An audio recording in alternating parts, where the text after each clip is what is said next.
Haven't really planned anything for today's, as I have been extremely busy lately. But I'm sure we can come up with something entertaining. Anyone have any suggestions? I was thinking we could have a discussion circle since we haven't had one in a while. I at least found the last one magnificently enjoyable. There are some rumors here and there. Nobody raises their voice in support of or against Nomiya. We could delve into various movements of art, or does someone have a good topic in mind? Come on, throw it out there. It doesn't matter if it's silly or odd, we can always cook up something interesting. Nobody seems to be brave enough to make a suggestion. As awkward silence refuses to be broken, I lift my hand in the air. Oh, our newest friend seems to have something on his mind. Speak up, my boy, speak up. Well, I don't know about anyone else, but I've always wondered why art exists in the first place. My voice trails off. Silence sets in the room, and nobody makes a follow-up on my meek suggestion. Then the teacher bursts into laughter. Oh, excellent. Very good indeed. Right on the gate with the big one, huh? Fabulous. Chuckling, he shifts some papers around his desk for a few moments. When he's done, he appears to have made some sort of decision. Very well then, let us run with this and see where it gets us, shall we? Oh my, even an old fogey like me gets excited when such delicious enthusiasm is present. Oh my, indeed. Let me gather my thoughts a moment so I can figure out a good starting point for everyone. For some reason, the teacher seems to be almost literally bursting with excitement. He scribbles a few things down on a loose sheet of paper and then cleans his glasses with the handkerchief. Handkerchief? Handkerchief, I don't care. He strikes a pose, then freezes for an overtly dramatic, artistic pause, then spans what must be half a minute. It's so quiet I can hear a pin drop. First, let's come up with a few questions that we want answered, such as, what is art, and why does art exist? Anyone have any questions that might be related? The boy with sunglasses pipes up almost immediately. His voice is soft and quiet, and I have a hard time making out what he says. What defines an artist? After him, another question comes up. If I fill a cardboard box with water and call it art, is it art? Everyone laughs at that, even the teacher. Great, wonderful, all of these. Let me start by saying that this is not a clear-cut issue by any means, and as such, I'm not going to give any answers to you. I'm only going to speak from my own perspective. Scholars have argued about these sorts of questions since time immemorial, and there have never really been a broadly applicable consensus reached. There are, however, some qualities that most tend to generally agree upon. Hopefully you all should find these acceptable as well. In short, art defines itself. It simply cannot be contained to a definition from the outside, since the boundaries of art expand and contract from forces within. Every day, someone somewhere comes up with something completely outrageous that challenges any and all preconceptions. The core reason for this is that rather than the rational side of the mind, art appeals to intuition, the instinct, and the primal. You would find it very hard to explain why exactly it is that you enjoy some particular style or piece, no? He doesn't wait for a response before continuing. This is exactly why. So, art is this sort of wild, uncontrollable thing that lurks somewhere deep in our subconscious. Now, why does it exist? Nomiya apparently expects someone to pipe up with a guess, but as nobody dares to interrupt his inspired speech, he continues. It was a trick question. You see, art is also validates itself. Generally speaking, you might say that art exists for no other purpose than itself. It's something that exists merely to leave a mark in history. It's the defiance of a mortal against the face of darkness. As was once said, art is truly the proof of our existence. You all should know that art, human culture, and civilization are tightly tied to the existence of art. Then what about artists? What drives a man to dedicate his life to a thing so fickle and mysterious That even defines definition. There are as many answers for this as there are artists, but if I had to put into word, an artist doesn't make art because he can, but because he must. Nomiya takes a pause and his gaze sweeps over his audience, eyes flaring with passion. It is obvious that art touches the very soul of each and every human being in one way or another. So if you were given a chance to connect with your fellow man in such a fundamental way, how could you not? There is a poem I'm very fond of, and I shall recite the most well-known part of it to you now. I feel that, for me personally, of all possible things, it captures best the essence of what it means to be an artist. Nomiya leans against the desk as he clears his throat in preparation. Looking at some distant place, he utters the words in the heavy afternoon air with his soft basso voice. To see a world in a grain of sand, and a heaven in a wildflower. Hold infinity in the palm of your hand, and eternity in an hour.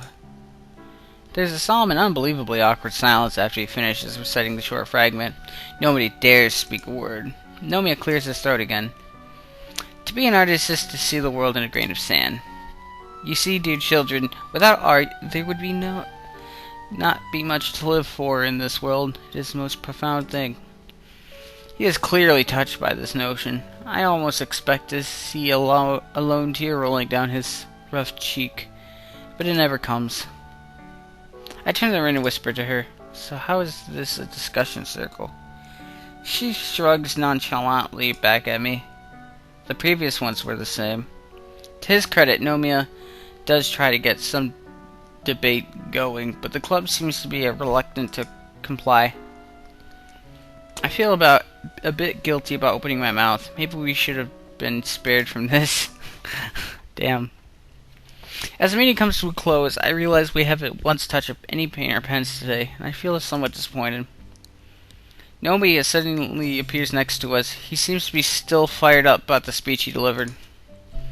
His cologne smells musky and saccharine at the same time, giving me an instant headache, even though I'm not sensitive to perfumes. He is looking at Rin like a hungry wolf. Tezuka, do you remember Mrs. Sayonji, who visited us at the festival?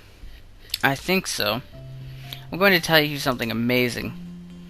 The thing is, she's a well-known gallerist around here. It turns out I might be able to get her to consider having some of your work put on display. He ends the sentence with a dramatic gesture. It seems he's expecting Rin to show some sort of joyous, shocked reaction at such great news, but she just stares at him blankly. Magnificent, isn't it? This could be a real chance for us to get ahead, girl. And fuck me. I hate my mic. Oh, it's good enough. But now I know that what you're about to say, yes, it wouldn't be a simple affair, but I think this is an absolutely fantastic opportunity. Frankly, I wouldn't be surprised at all if we even made it big. This could be the first step, and then when the word is out, we strike while the iron is hot. Right, Nikai? Yeah, it does sound pretty great if you're into that kind of thing. See? We should definitely not let this one pass, am I right? I don't really... Rin seems to be in trouble, but for some reason. I can't figure out why. What Nomiya is saying does indeed sound like possibly a great thing. She looks pretty down, though, and confused. I've never seen her like this. So, what do you think? Rin looks up to her teacher's glowing face, then back down at her desk. I'll think about it. Nomiya is at last taken slightly aback by Rin's lack of superlative delight. Then he smiles widely at her and gently pats her head. Good girl. The club meeting is finally over, and as I lazily collect my things and help clean up, I start feeling exhausted for some reason. There isn't much to do, however, so it's over quickly. I catch up to Rin, who left the club just a moment earlier, so we're walking down the stairs to the ground floor while I try to go over Nomiya's passionate speech about art. And Rin seems to be lost in thought. Not an unusual state for her, I've learned, but something about her expression makes me feel uneasy. Penny for your thoughts. That'd be too cheap. You're just overpricing your thoughts. I wouldn't be able to sell them anyways. I'm not sure what I'm thinking yet. That'd be fraud too, like stealing a candy from a baby. That's theft, not fraud. I have to think about what I think. Is this about what the teacher said? Getting your work put on display and all that? She doesn't answer, but stops in her tracks as we reach the lobby. We're the only people around, so it's very quiet. Footsteps echo from a few floors up as someone hurries along a hallway. I think I'm going to go somewhere elsewhere. I think she really is troubled. Want company? I can't promise much help with the thinking, but it's not like I have much else to do. I'm supposed to do some light exercise. If you like. Rin leads me outside to the wall behind the dormitories. There's a small back gate there, made from the same wrought iron in the main gate. It leads to a shadowy woodland park behind the school. The gate is rusty, as if it hasn't seen much use. However, it sits open, so we pass through. It's not forbidden for students to leave the grounds, but somehow I feel a little uneasy. A path leads deeper into the forest. Tall Zelkova and maple trees rustle in the wind, their canopies creating patches of chill air hanging in the places where the shadows fall. The forest smells strongly of earth. I almost feel cold, even though the midsummer day is as hot as ever. Rin trudges ahead like a sleepwalker, sure-footed, but with no apparent destination in mind. Her thoughts seem to be somewhere else. I follow a few steps behind, taking more care to watch where my feet land. The paths follow the land uphill at a low angle, sometimes making little detours downhill before climbing back upward. The muted brown and gray trunks like the path on both sides, peppered with ferns and other undergrowth. After a little while, I start getting worried. The path is still wide and clear, so there's no chance of getting lost, but it doesn't look like we have any particular destination. There's nothing wrong with a bit of aimless wandering around, but I don't want to go so far that I get too tired to walk back. I'm starting to get a little winded and my legs feel heavy.